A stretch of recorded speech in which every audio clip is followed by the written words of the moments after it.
الرحمن الرحيم الحمد لله رب العالمين والصلاة والسلام على الحبيب المصطفى أبي القاسم محمد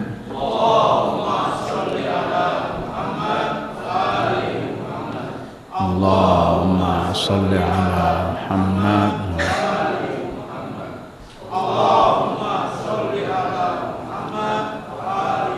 وآله الطيبين الطاهرين وأصحابه المنتجبين ومن تبعه بإحسان إلى يوم الدين اللهم بحق محمد وآل محمد عليك صل على محمد وآل محمد وارزقنا ووالدينا وأزواجنا وأولادنا وذرياتنا من بعدنا حب محمد وآل محمد اللهم أحينا على ذلك وأمتنا على ذلك واحشرنا في زمرة من أحب محمدا وآل محمد مع محمد وآله يا كريم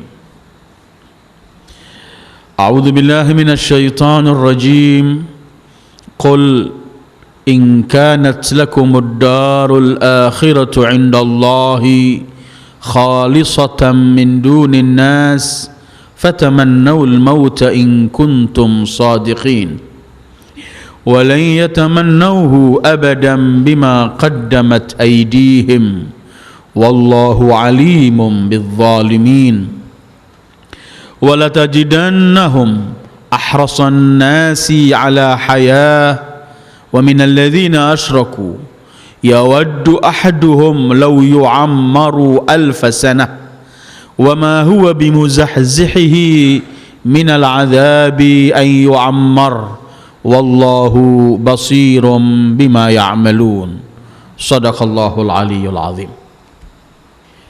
Ya ikhwah, mari kita seperti biasanya selawat dulu. Allahumma salli ala nuril anwar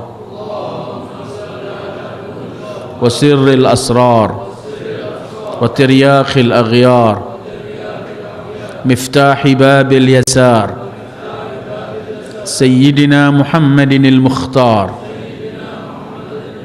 وآله الأطهار وأصحابه الأخيار عدد نعم الله وإفضاله. أيها الإخوة السلام عليكم ورحمة الله وبركاته.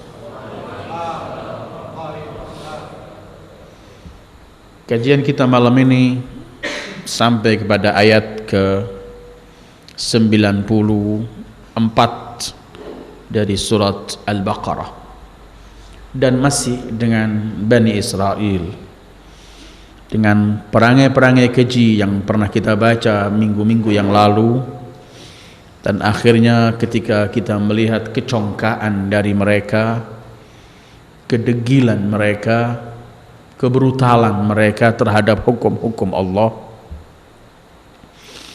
pelecehan mereka terhadap hukum Allah, dan menganggap lebih benar dan merasa cukup dan enggak mau menerima yang lain.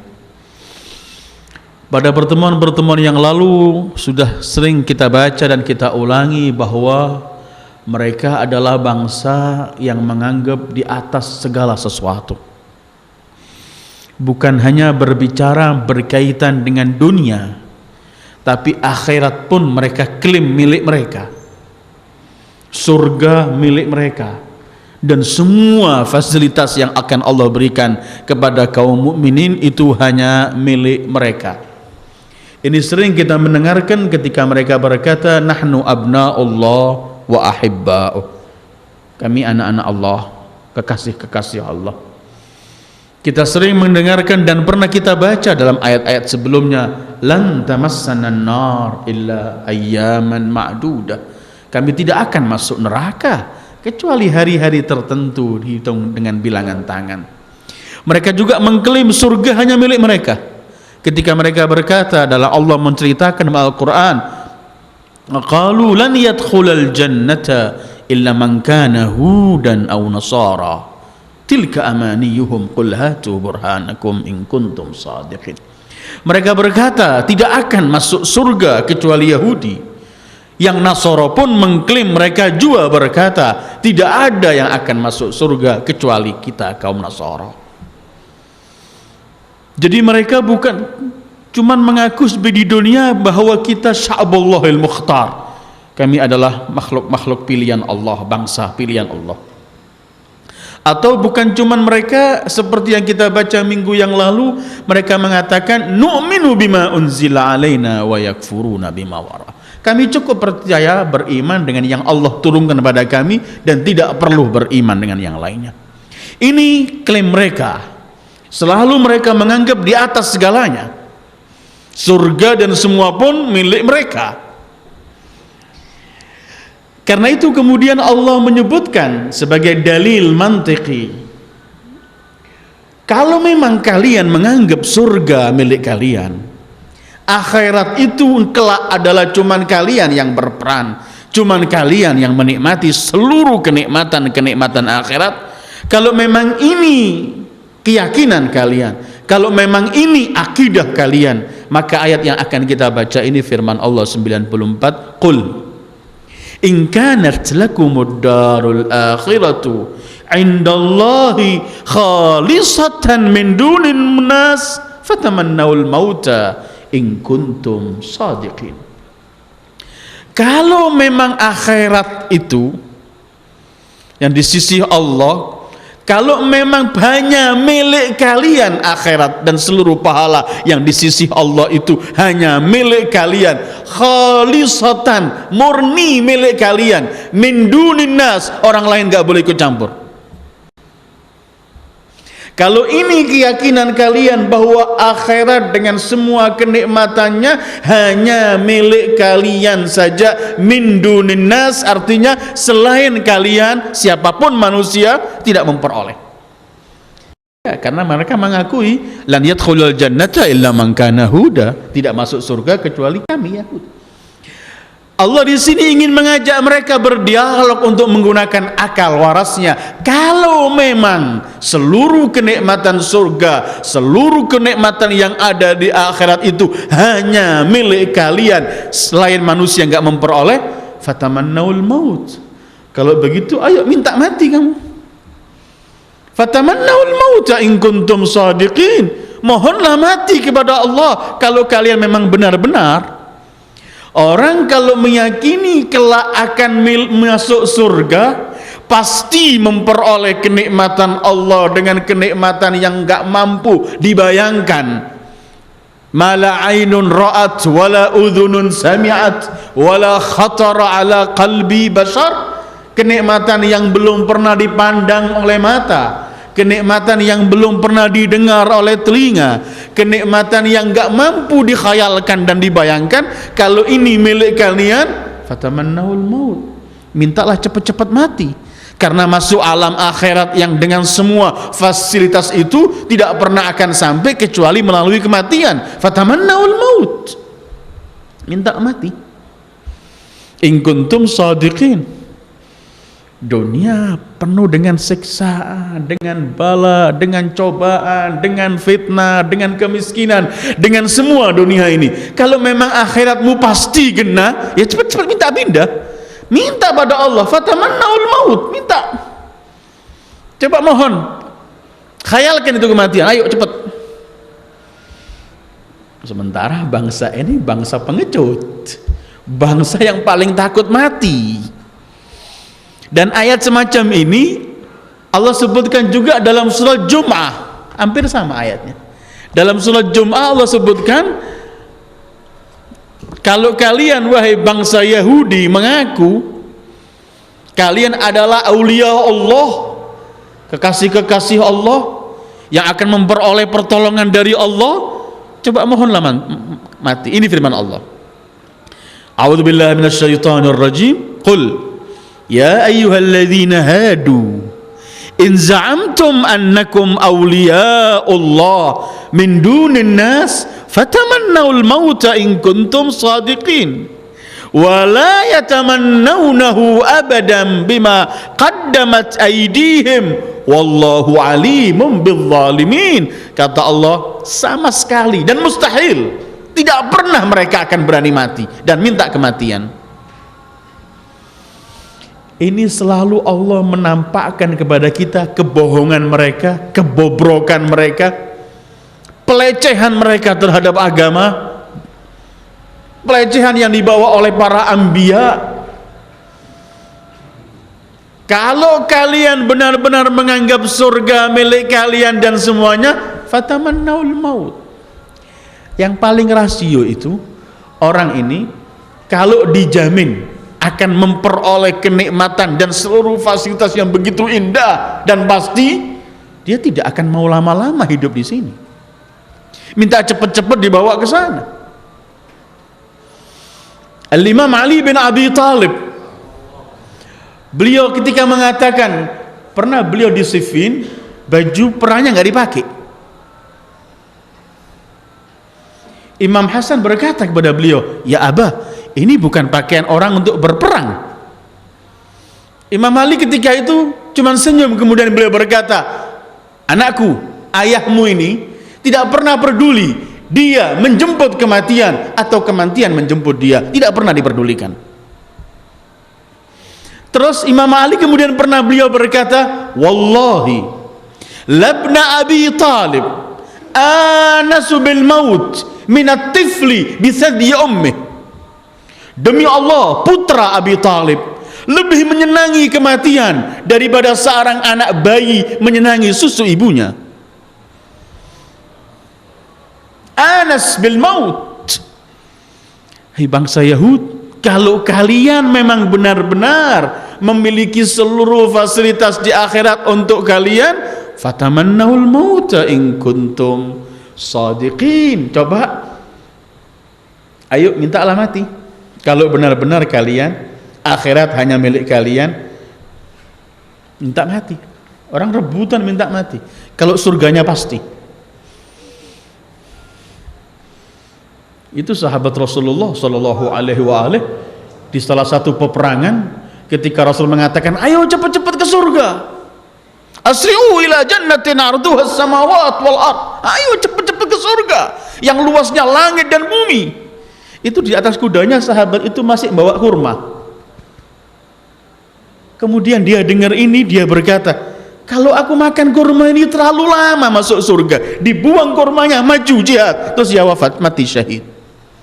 Dia akan cepat rindu ke sana.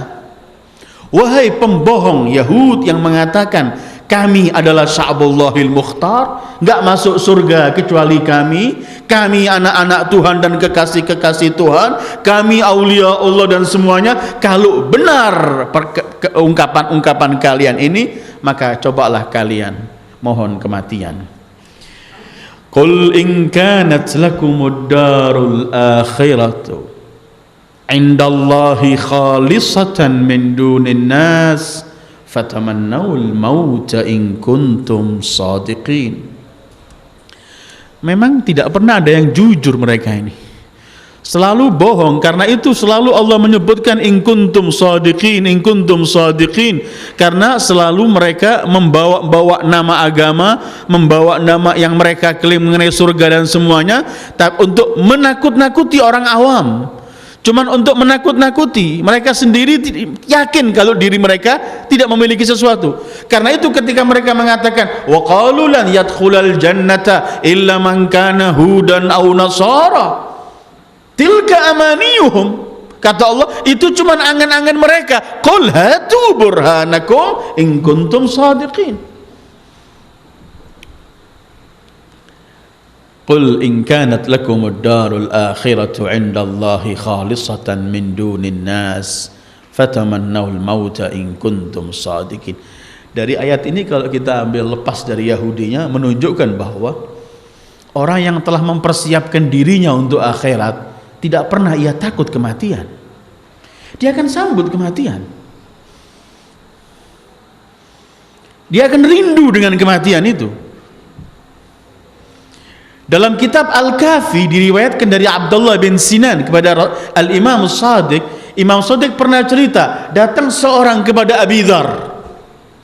Kemudian orang itu berkata, ya Aba Dzar, kenapa aku takut mati? Ya Aba Dzar, malana nakrahul maut, begitu bahasa. Kenapa sih kita ini takut mati? Saya kira juga itu pertanyaan kita semua. Qala Abu Dzar, li'annakum ammartumud dunya wa kharabtumul akhirah. Fatakrahuna an tanqulu min umran ila kharab.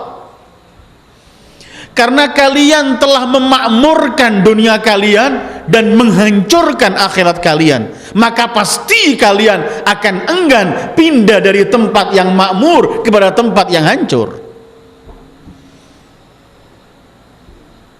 Orang kalau di luar nggak mau diajak ke penjara, mustahil itu, pasti.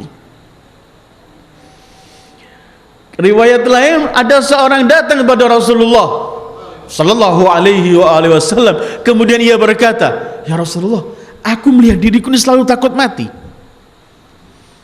Kata Rasulullah, "Alaka tharwah? Apakah kamu punya kekayaan?" "Iya ya Rasulullah."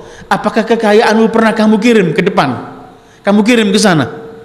"Tidak ya Rasulullah." "Pasti kamu tidak akan senang kematian karena kamu belum mengirim ke sana kekayaanmu. Coba sudah kamu kirim kekayaanmu ke sana, pasti kamu akan cepat pindah ke sana karena akan menemukan kekayaanmu." Kekayaan bentuk harta, bentuk amal soleh, bentuk bekal yang akan memakmurkan akhirat kita. Artinya ayat ini untuk selain untuk menyebutkan kebohongan Yahudi dengan semua pengakuannya Bani Israel, ayat ini juga yang sama menjelaskan kepada kita sebenarnya orang yang memikirkan akhirat dan mempersiapkan diri untuk akhirat, dia akan menyambut kematian kapan datang. Walan yatamannauhu abadan bima qaddamat aydihim. Tadi kata Allah, fatamannaul maut in kuntum shadiqin. Langsung Allah jawab sendiri, walan. Kalimat lan itu sepanjang hidup gak pernah akan terjadi, menafikan yang selamanya. Walan, kata Allah, tidak bakal dan mustahil Yahud dan Bani Israel akan berani mohon kematian abadan. Walan yatamannauhu abadan. Kalau dalam surat Jum'ah nggak pakai lan, karena pengakuannya bukan mereka. Kalau di sini kan mereka menganggap akhirat dan surga milik mereka. Kalau dalam surat, karena itu jawabannya lan, mustahil selamanya.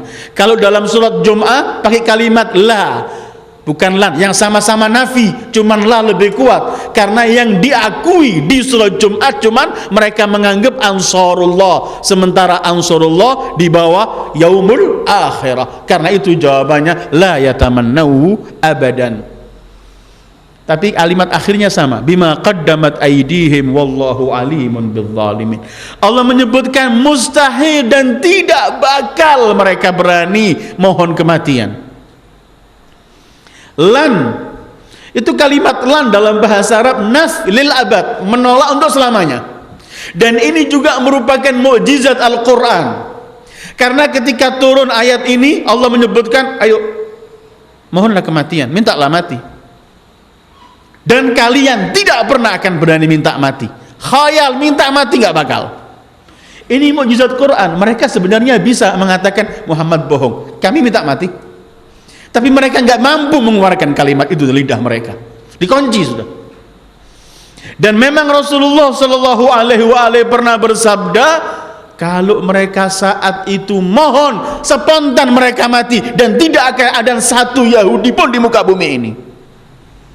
Walan, tidak mustahil, tidak bakal sama sekali mereka meminta dan menghayalkan akan datang kematian. Walan yatamannahu abadan. Kenapa enggak mau mati?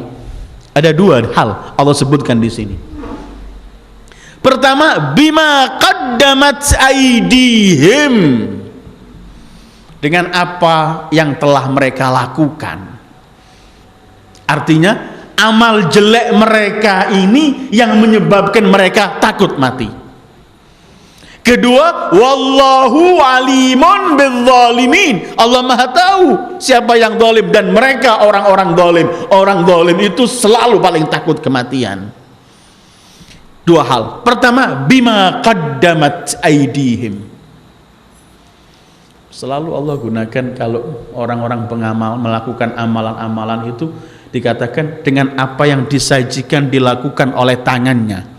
Padahal bukan semua amalan jelek dari tangan, seperti bukan semua amalan jelek, amalan baik dari tangan. Cuman tangan ini anggota pertama yang selalu ingin mengakukan perbuatan jelek ketika ingin dibentukkan dalam wujud nyata.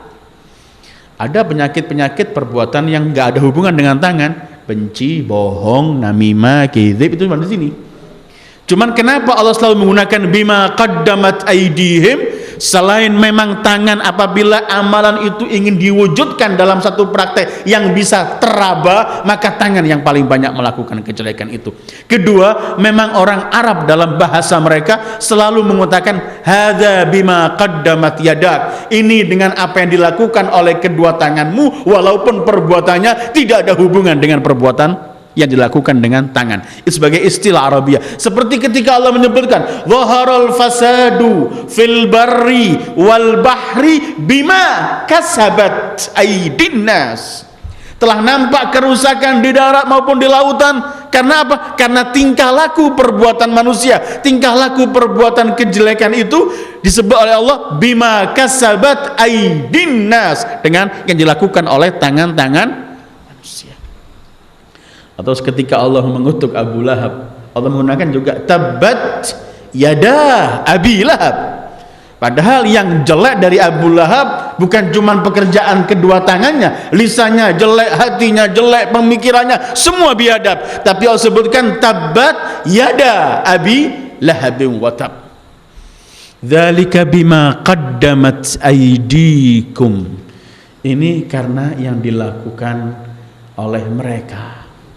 Ketika mereka memiliki perilaku keji, pernah kita bawa membunuh para nabi, membunuh orang yang menghancurkan perbuatan baik, mengingkari perjanjian, menyembah selain Allah, dan macam-macam kejelekan ini menyebabkan mereka berani mau mati.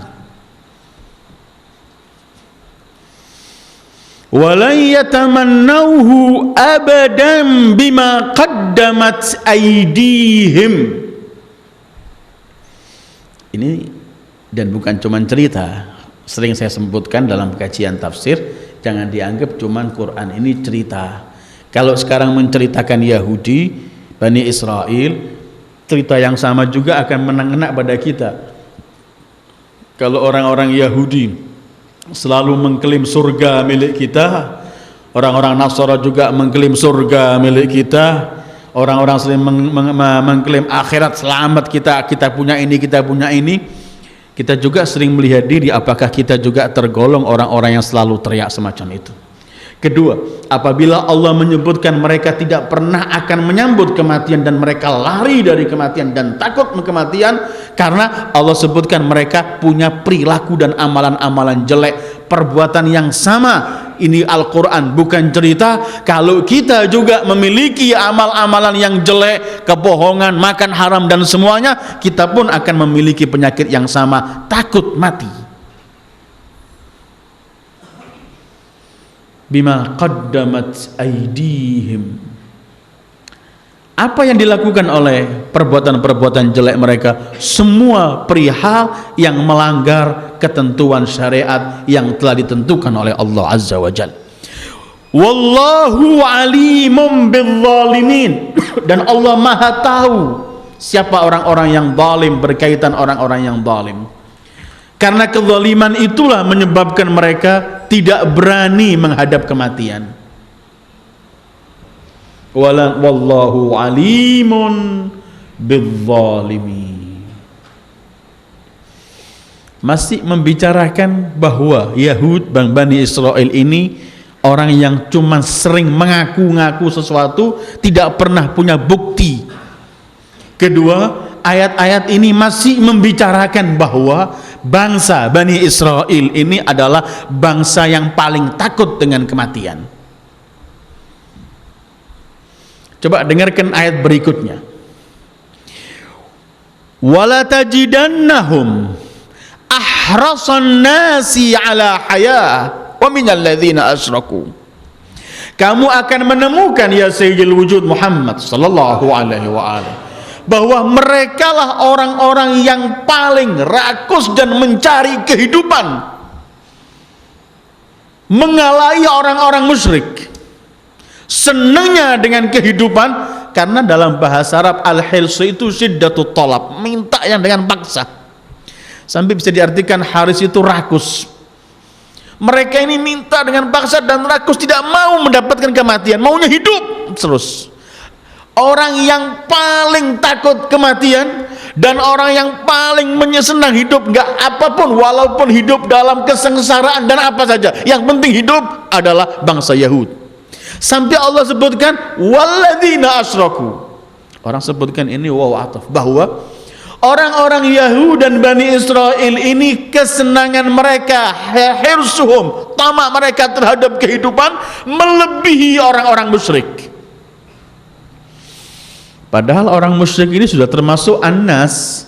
Kalau dalam segi manusia, mereka juga manusia. Sementara Allah firman-Nya, wala tajidannahum ahrasun nas, paling ragusnya manusia, termasuk kaum musyrikin. Tapi Allah masih sebutkan kaum musyrikin. Kenapa? Karena sebenarnya kalau memang sebenarnya orang-orang musyrikin itu menganggap kehidupan ini cuma dunia, maka wajar kalau mereka adalah orang-orang yang tidak mau memikirkan kematian dan ingin menghabiskan seluruh kenikmatan dalam kehidupan ini, dan paling takut mati karena mereka melihat kematian itu adalah fana, habis. Dalam surat Al-Mu'min, orang-orang musyrik itu berkata begini, in hiya illa hayatuna dunya namutu wa nahya wa ma nahnu bimab'utsin. 37 Al-Mu'minun, sebenarnya ini kehidupan dunia, kami hidup, mati dan selesai, dan tidak ada hari kebangkitan. Orang-orang musyrik tidak percaya ada akhirat, tidak percaya setelah mati ada kehidupan lagi. Karena itu mereka sangat-sangat menghargai kehidupan dan tidak mau meninggalkan kehidupan, karena dianggap kehidupan adalah, kematian adalah selesai, berarti lepas dari kenikmatan. Wajar mereka nggak percaya akhirat. Tapi bangsa Yahud kan percaya akhirat.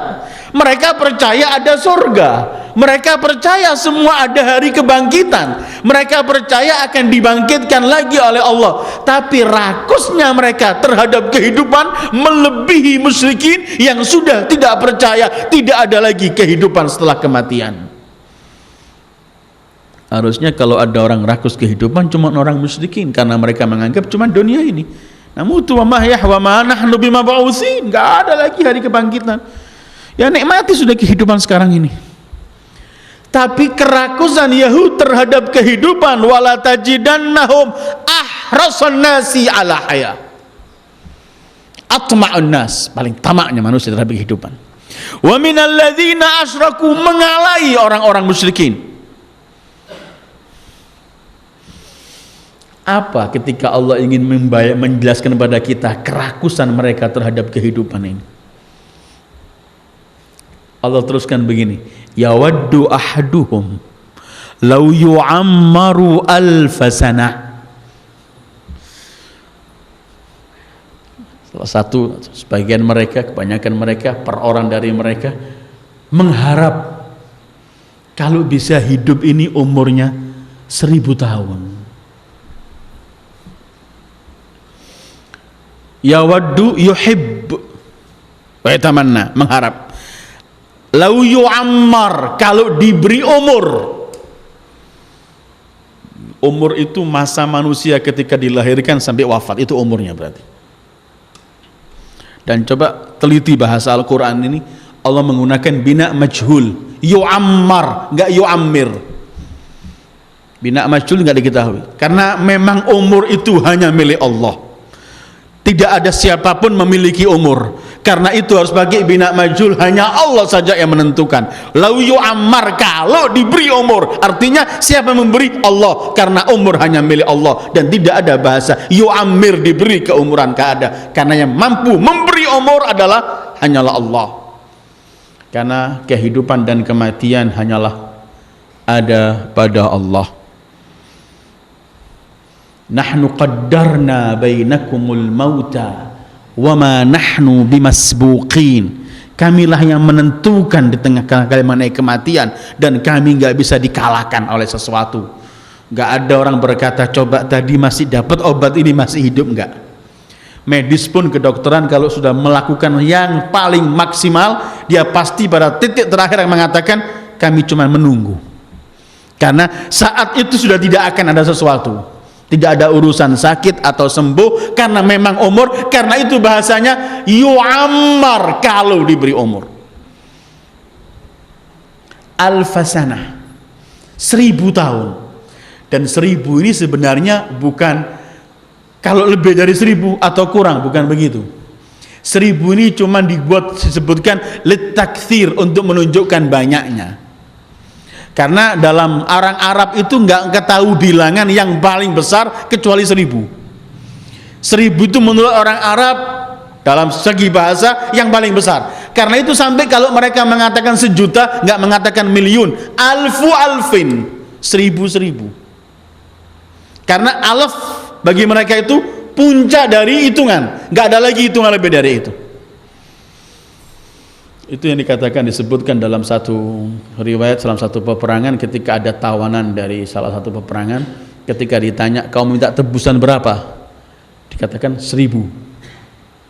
1000 ini, kemudian ketika dibayar, yang bayar mengatakan coba kamu minta lebih dari itu akan kuberikan. Kata dia, aku nggak mengenal adat atau hitungan di atas 1000, karena itu aku sampaikan 1000. Begitu orang mengatakan. Walau yawaddu ahaduhum law yu'ammar alfa sana. Mereka berharap, menginginkan, mohon untuk bisa hidup 1000. Karena itu dalam surat Jum'ah, dan terus akan saya gandengkan antara ayat ini dengan ayat ini karena ada hubungannya erat. Karena itu dalam surat Jum'ah yang saya baca tadi, ketika Allah menyebutkan bahwa mereka juga kalau menganggap dirinya itu adalah aulia Allah, maka hendaklah mereka mengharapkan kematian atau mohon kematian, tapi mereka tidak pernah akan minta kematian karena tahu mereka punya dosa-dosa yang banyak dan mereka orang zalim. Akhir ayatnya Allah menyebutkan, qul innal mauta alladhi tafirruna minhu fa innahu mulaqikum. Katakan wahai sayyidul wujud pada mereka, kalian, kematian yang kalian lari darinya pasti akan datang kepada kalian. Nggak mampu kalian akan lari dari kematian. Itu Imam Ali pernah di atas kudanya mengucapkan bait syair. Dia mengatakan, aku tidak tahu harus aku menjaga dari apa, ketentuan yang telah ditentukan atau ketentuan yang belum ditentukan. Apabila aku menjaga dari ketentuan yang belum ditentukan, maka tidak ada artinya penjagaan bagiku. Tapi kalau aku menjaga dari ketentuan yang telah ditentukan oleh Allah, maka tidak pernah ketentuan Allah itu akan bisa meleset. Berkaitan kematian, ya, berkaitan kematian. Itu yang pernah saya sampaikan beberapa minggu yang lalu, ketika habis sholat subuh, salah seorang sholat dengan Imam Ali. Setelah habis sholat, orang itu berkata, sholat subuh atau sholat asar dalam riwayat itu, orang itu berkata pada Imam Ali, ya Amirul Mukminin, wahai Imam Ali, aku mendengar ada kabilah yang akan membunuh kamu.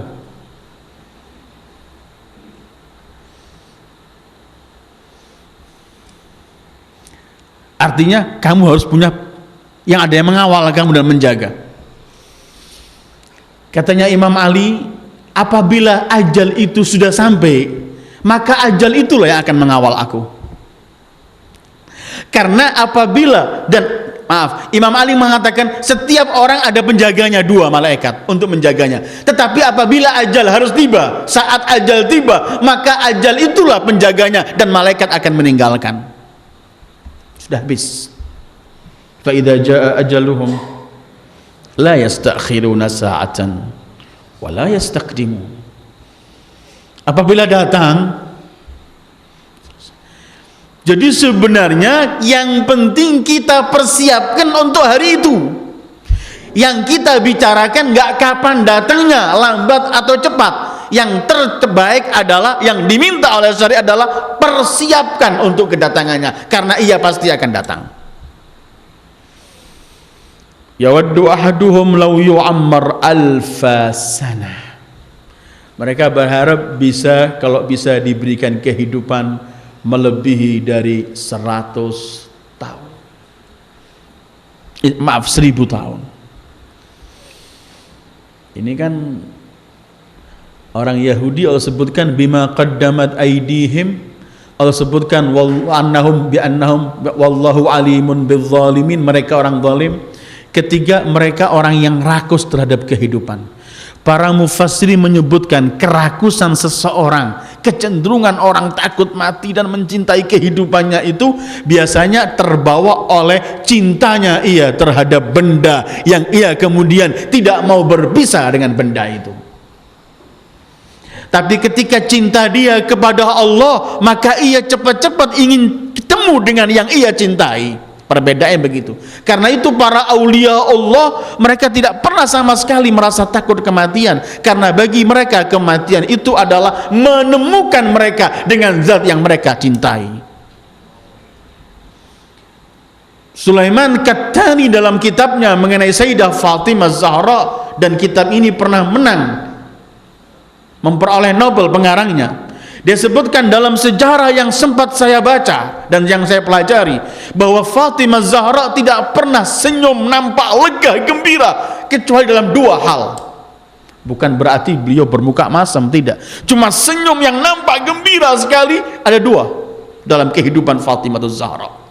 Pertama, ketika memperoleh bisikan kedua dari ayahnya ketika ayahnya mau wafat. Bisikan pertama beliau menangis, bisikan kedua beliau senyum gembira. Ketika ditanya setelah wafat Rasul, kenapa menangis kemudian tertawa senyum? Aku menangis karena ayahku berkata ajalnya telah tiba, artinya aku akan berpisah dengan ayahku, maka aku menangis. Tapi bisikan kedua ayahku berkata, kamulah keluargaku yang pertama menyusul kematianku, maka aku gembira. Kegembiraan beliau, senyum lega beliau kedua ialah ketika beliau ada dalam sarirul maut, akhir kehidupan beliau. Ketika beliau ke dalam sakit, kemudian beliau bangun, mandi, menggunakan baju yang paling baik, kemudian membaca Al-Quran dan siap dengan senyum nampak gembira. Karena apa? Karena akan berjumpa dengan zat yang paling dicintai. Bedanya begitu, ayyuhal ikhwah. Yang membawa kita repot ini karena beban dunia yang ada pada kita ini. Pasti orang itu sulit untuk berpisah dengan kekasihnya. Tetapi kalau dia punya kekasih di atas seluruh kekasihnya, pasti dia akan rindu untuk berjumpa dengan kekasih itu. Yawaddu ahaduhum law yu'ammar alfasana. Rakusnya mereka terhadap kehidupan, takutnya mereka terhadap kematian ini, mereka ini menginginkan kalau bisa hidup itu 1000 tahun gitu. Karena itu salah satu jenderal Israel setelah perang di Lebanon tahun 2006 yang lalu, setelah mereka mendapatkan kekalahan mutlak sebenarnya seperti di Gaza kemarin, salah satu jenderal mereka berkata, kami sulit menghadapi Hizbullah, sulit dalam peperangan menghadapi mereka, dan layak kalau kita ini kalah, pantas. Karena kita perang, kita ingin memperoleh kemenangan untuk menyambung kehidupan kita. Sementara lawan yang kita ajak perang ini berlomba untuk memperoleh syahid di hadapan Allah, mati syahid. Maka gak ketemu, tidak akan ada mampu hitung-hitungannya. Kita perang mencari kehidupan, mereka perang untuk memperoleh titel yang tertinggi di hadapan Allah, yaitu mati syahid. Kita mempertahankan kehidupannya, mereka mengejar syahadahnya, gak pernah ketemu. Karena itu kemudian dalam setiap peperangan Islam, artinya peperangan Islam ini peperangan yang bangkit atas nama Islam, memperjuangkan hak yang diperintahkan oleh Allah, pasti di situ ada tentara Allah, dan tentara Allah yang paling besar itu ialah idkhalur ru'b fi qulubil a'da. Allah masukkan rasa takut dan gelisah di hati musuh-musuh Allah. Megang senjata tapi hati takut, nggak mampu melakukan sesuatu. Itu disabdakan oleh Rasulullah, nusirtu birru'b masafata syahr. Aku diberi oleh Allah kemenangan, pertolongan kemenangan jarak sebulan belum sampai pada musuh, aku telah diberi kemenangan karena mereka sudah gentar menghadapi Rasulullah. Nusirtu birru'b masafata syahr. Ketika kita dulu mendengarkan waktu Afghanistan perang dengan Soviet sekian tahun, bagaimana kita mendengarkan kejadian demi kejadian dengan nama Allah, takbir Allahu Akbar, mereka jatuh, nggak mampu menggunakan lagi, nggak mampu menggunakan senjatanya dan macam-macam, karena memang seluruh jagat ini sebenarnya tentara Allah. Walillahi junudus samawati wal ard. Bagi Allah, milik Allah, tentara-tentaranya di langit di bumi. Tentaranya bisa angin, bisa nyamuk, bisa rasa takut, bisa batu kecil, bisa tanah, bisa segala macam. Karena semua ini adalah junudullah. Nah, karena itu orang Yahudi menurut ayat-ayat yang lain, ayolah ikhwah, ayat-ayat yang kita baca ini semua masih sampai Yahudi. Mungkin sampai Ramadan belum selesai urusan Yahudi dalam surat Baqarah yang kita kaji ini. Karena itu nanti kita akan menemukan sifat-sifat Yahudi dalam Al-Quran. Antara lain inilah, selain mereka adalah pembohong, pembunuh dan macam-macam, mereka pengecut, takut mati. Itu yang Allah sebutkan dalam surat Hasr, la yuqatilunakum jami'an illa fi quran muhassanah aw min wara'i judur ba'suhum bainahum syadid tahsabuhum jami'a wa qulubuhum syatta dzalika bi annahum qaumun la ya'qilun. Mereka semuanya tidak berani melawan kalian, bareng menghadapi kalian di front, enggak berani. Mereka cuma akan memerangi kalian, la yuqatilunakum jami'an illa fi quran muhassanah, kecuali di benteng-benteng mereka yang kokoh. Au min wara'i judur, atau di belakang tabir, belakang layar. Judur itu jamak kalimat dinding, jidar, artinya di belakang, langsung menghadap, gak pernah kuat. Wa subhanallah, Allah berikan kepada kita, Allah nampakkan bahwa ayat-ayat ini bukan kita baca sejarah yang dulu, tapi kita melihat di 2006 kemarin dan 2008 dan 2009 yang kita lihat akhir-akhir ketika sama Gaza ini. Kita lihat, begitu mereka gak mampu untuk lama. Sebentar lagi mereka berani perang lagi, tapi sebentar lagi harus mundur lagi, karena tidak mampu untuk langsung melawan di front begitu. La yuqatilunakum jami'an illa fi quran muhassanah aw min wara'i judur wala tajidannahum ahrasan nasi ala haya wa minal ladzina asyraku yawaddu ahaduhum law yu'ammar alfa sana. Mereka berharap bisa hidup 1000 tahun.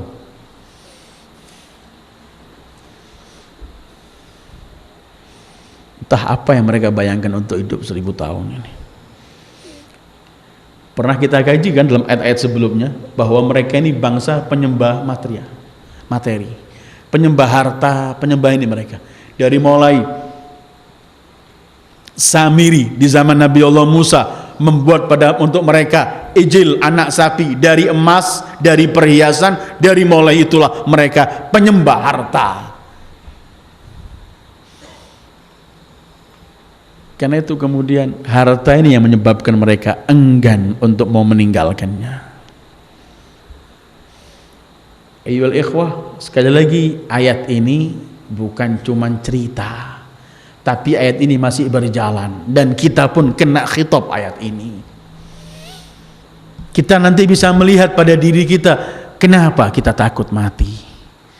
Apa yang kita berarti?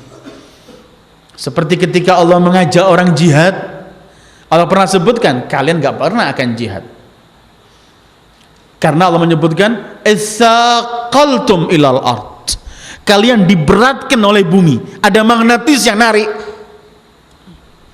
Yang narik itu entah istri, entah anak, entah harta, entah pabrik, entah kedudukan, entah semuanya narik. Jangan. Ismalakum idza qila lakum munfiru fi sabilillah itsaqaltum ilal ard. Sayyid Qutb pernah berhenti pada ayat ini, beliau mengatakan dalam kitabnya Tasfirul Fanni, ketika menyebutkan kata-kata indah dan takbir indah dalam Al-Quran, salah satunya ya itsaqaltum ilal ard. Beliau mengatakan, aku bayangkan orang mau terbang tapi ditarik oleh besi sekian beratnya, gak pernah bisa lari dia. Yang membawa kita ini gak mau lari menuju kepada Allah, ini hal-hal yang ada pada kita. Dan kita tidak bisa cuman mengatakan itu cuman milik Yahudi, karena memang Allah abadikan cerita-cerita Bani Israil dalam Al-Quran ini agar umat ini menjauhi sifat-sifat yang dimiliki oleh Bani Israil, agar tidak melakukan apa yang dilakukan oleh mereka. Akhirnya nasib kita sama dengan mereka. Kecongkaan, kebencian sama dengan yang lain, takut dengan kematian. Jadi ketika orang sudah takut dengan kematian ini menunjukkan bahwa dia ada problem, dia ada masalah. Sementara kematian itu akan menyampaikan dia kepada hisab dan perhitungan, maka dia tidak mau. Seperti orang, entah itu pegawai kita atau orang yang kita suruh, kita percaya dia untuk melakukan semuanya, ternyata dia kemudian menipu. Dia akan lari, nggak mau ketemu kita, karena ketemu itu artinya akan mendapatkan sanksi dan hukum, maka dia akan buron dan lari, karena kalau ketemu dia akan memperoleh, dimintai pertanggungjawaban. Dan semacam itulah ketika orang-orang Bani Israil disebutkan oleh Allah, mereka akan tidak pernah mengharapkan kematian, karena mereka orang-orang yang paling rakus. Wala tajidannahum ahrasan nasi ala hayah wa minal ladzina asyraku yawaddu ahaduhum law yu'ammar alfa sanah wa ma huwa bimuzahzihihi minal adzabi an yu'ammar. Padahal umur panjang 1000 yang mereka minta itu tidak jaminan bahwa kalau umurnya panjang dia akan selamat dari siksaan. Zahzah bimuzahzihi artinya umur 1000 yang mereka minta itu tidak akan menggeser dia atau menyelamatkan dia dari siksaan. Karena kalimat zahzaha dalam bahasa Arab itu tanhiyah, al-izalah, mengindahkan, menyelamatkan. Pernah Rasulullah sallallahu alaihi wasallam beliau bersabda, "Man shoma yauman fi sabilillah zahzahallah wajhahu 'anil nar 70 kharifa." Siapa yang puasa sehari saja di jalan Allah, Allah akan jauhkan, dipalingkan wajahnya dari neraka dalam perjalanan 70 tahun. Itu yang disebutkan faman zuhziha 'anil nar wa udkhilal jannata faqad faz. Zuhziha 'anil nar artinya dijauhkan dari api neraka dan dimasukkan di surga, maka dia orang yang paling sukses.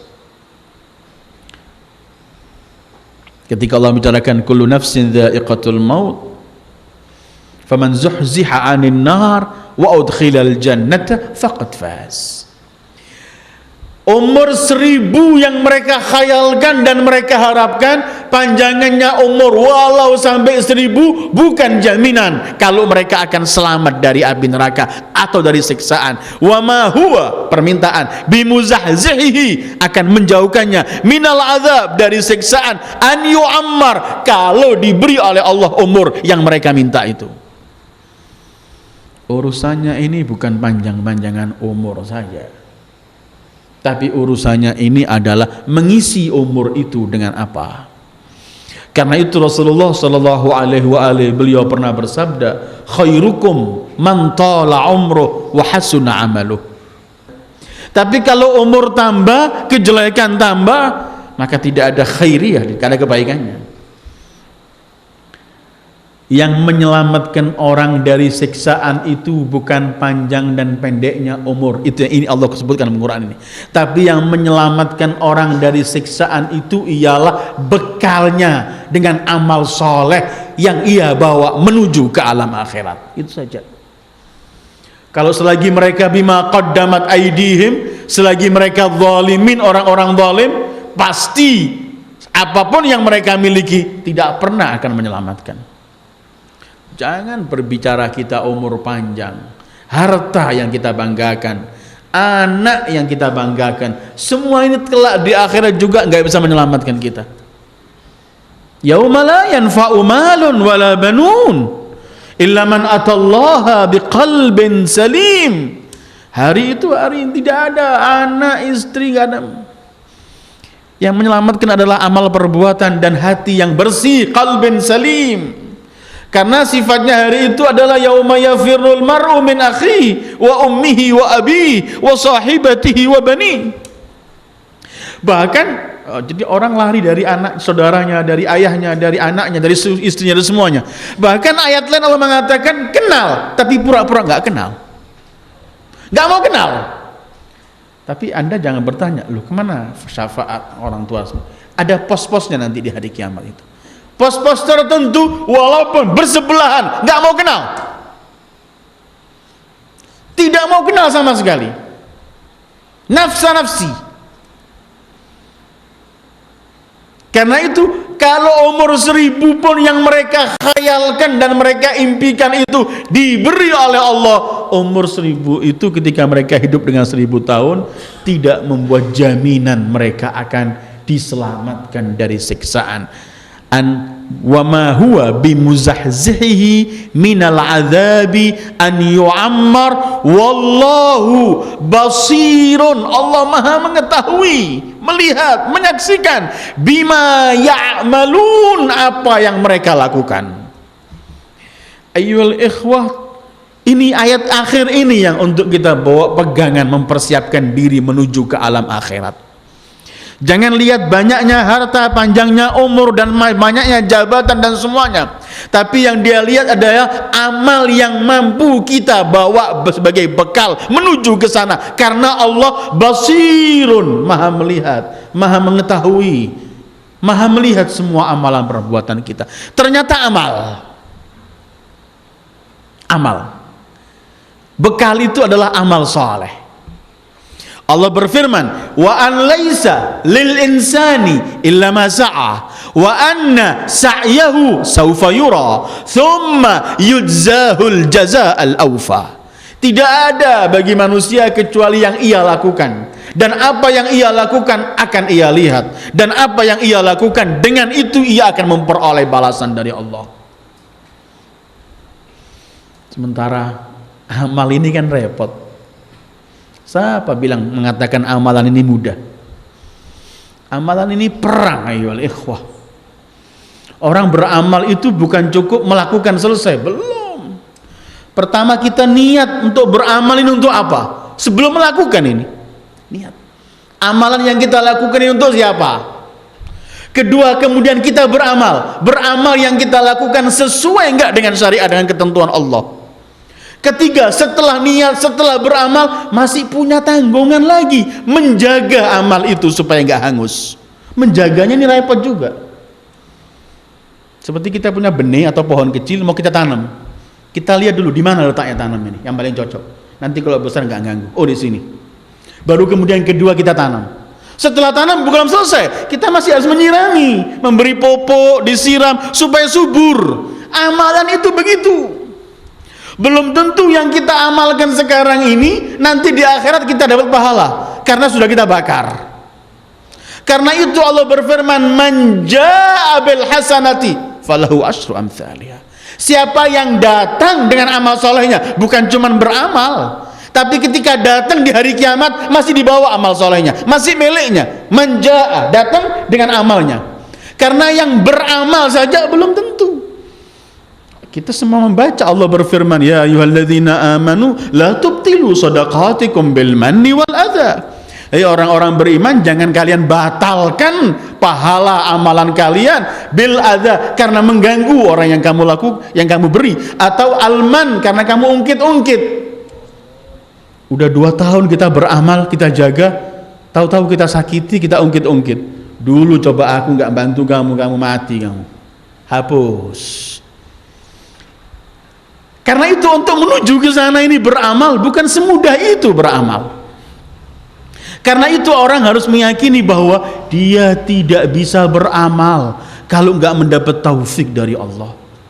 Karena itu setelah kita beramal, kita benarkan niat kita, kita benarkan amal kita, kita selalu minta sama Allah, ya Allah jangan dicoba saya untuk menghapus amal perbuatan saya. Kadang-kadang memang banyak godaannya beramal ini.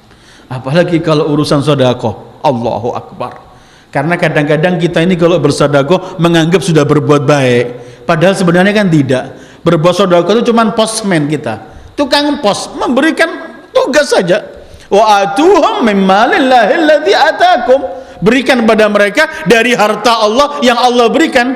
Wa anfiqu mimma ja'alakum mustakhlafin, infakkan yang dititipkan Allah pada kalian. Terus nggak perlu tukang pos selalu membanggakan dirinya. Tukang pos tugasnya menyampaikan surat, selesai. Wesel itu kalau ada uangnya bukan dia yang membawa tapi yang mengirim. Tapi perlu sabar dan mujahadatun nafs. Tapi Allah akhiri ini wallahu basirun bima ya'malun. Setelah Allah menegaskan bahwa umur panjang berapapun tidak jaminan menyelamatkan dari siksaan, karena keselamatan itu cuma dengan amalan. Tetapi kemudian Allah mengatakan Allah maha melihat perjalanan amal perbuatan ini. Jalan pertamanya genah, keduanya genah, sudah dipupuk bertahun-tahun, kita bakar. Sementara membakar itu kan paling cepat. Bangunan dibangun, satu komplek dibangun 2 tahun. Kalau kebakaran cuma 4-6 jam habis. Dari malam ini di Kalimantan Timur sana ada 300 rumah terbakar dalam beberapa jam saja. 3 RT atau berapa? 100. Ini yang disabdakan Rasulullah ketika beliau selesai dari Mi'raj. Beliau mengatakan, aku melihat para malaikat bangun surga, kadang-kadang berhenti. Aku tanya, kenapa kalian berhenti? Ya Rasulullah, nunggu kiriman bahan bangunan dari dunia. Aku katakan, apa bahan bangunannya? Subhanallah walhamdulillah wala ilaha illallah wallahu akbar. Itu bahan bangunannya. Kata para sahabat, Rasulullah, mudah masuk surga. Kata Rasulullah, iya memang mudah, tapi kalau sudah dapat surga, jangan kalian bongkar sendiri, jangan kalian bakar sendiri, jangan kalian hancurkan sendiri. Wallahu basirun bima ya'malun. Ayyul ikhwah, kita masih membicarakan bahwa bangsa ini, bangsa Bani Israel adalah bangsa pengecut, bangsa yang takut dengan kematian, bangsa yang menganggap akhirat hanya milik mereka dengan kebohongan mereka. Surga milik kita, nggak masuk selain kita. Kalau kita kena neraka cuman hari sekian hari saja. Hal-hal semacam ini perbuatan-perbuatan keji, pengakuan-pengakuan keji yang Allah ingin jelaskan bahwa pengakuan demi pengakuan nggak berarti. Yang berarti ialah wujud amal sebenarnya. Karena itu kita juga nggak boleh hanyut dalam pengakuan, nggak boleh hanyut menepuk dada telah banyak beramal, nggak boleh hanyut merasa yang paling benar, yang merasa yang paling punya kaplingan di surga, di akhirat. Tapi hendaklah kita bersiap dan beramal, karena masuk ke sana itu bukan cuma dengan bangga-banggaan, bukan cuma pandai berbicara dan pandai mengklaim, tapi yang dilihat oleh Allah, wallahu basirun bima ya'malun, amal perbuatan yang menentukan. Ini malam ini yang kita baca berkaitan 3 ayat berkaitan dengan mereka Bani Israel, dan ayat-ayat berikutnya yang akan kita baca juga masih tetap berkaitan dengan mereka. Tapi sebelum saya sampaikan, tadi saya katakan ada beberapa hadis dari Rasulullah sallallahu alaihi wa alihi bahwa mereka ketika Allah mengatakan lan walan yatamannaunahu, mereka tidak pernah akan berani menantang atau mengharap kematian. Karena itu ada 3 hadis yang ingin saya baca. Rasulullah sallallahu alaihi wa alihi menanggapi ini, beliau bersabda, "Lau tamannawul mauta la ghassa kullu insanin biriqih famata makanahu ma baqiya ala wajhil ardi yahudi." Kalau saat itu mereka ada yang sok berani mengatakan, "Aku mau mati ya Muhammad," pasti saat itu spontan dia akan mati dan tidak akan ada satu Yahudi pun di muka bumi. Hadis kedua beliau bersabda, "Lau tamannau lamatu an akhirihim." Kalau mereka berani mengharap saja, mereka akan mati sampai akhir mereka. Hadis ketiga, "Lau annal yahuda tamannaul mauta lamatu wa ra'au maqa'idahum minan nar." Kalau saat itu mereka berani mengharap kematian, spontan mereka akan mati dan akan menyaksikan tempat-tempat mereka di neraka. Terus apakah boleh kita mengharap kematian? Mengharap kematian kalau berangkatnya dari pesimis hidup, berangkatnya nggak menerima ketentuan Allah dan protes, dilarang oleh Islam, dilarang orang minta mati. Karena itu bahaya. Artinya dia ingin menghabisi nikmat Allah yang besar, yaitu kehidupan. Karena dia nggak mampu dengan cobaan dengan ini, ketika ia mengharap mati, akhirnya dia akan mengakhiri kematiannya dengan bunuh diri, wa naudzubillah. Tapi kalau kita rindu terhadap kematian kepada Allah, boleh kita mohon kematian, karena kita akan berjumpa dengan kekasih. Tapi Rasul mengajari begini kalau caranya minta mati, doanya begini, Allahumma ahyini idza kanatil hayatu khairan li wa amitni idza kanal mamatu khairan li. Ya Allah, hidupkanlah aku kalau kehidupan itu baik bagiku. Ya Allah, matikanlah aku kalau kematian itu baik bagiku. Yang tahu baik dan tidak hanyalah Allah, maka kita serahkan pada Allah. Wa sallallahu ala khairi khalqi Muhammad wa alihi ajma'in. Wassalamualaikum warahmatullahi wabarakatuh.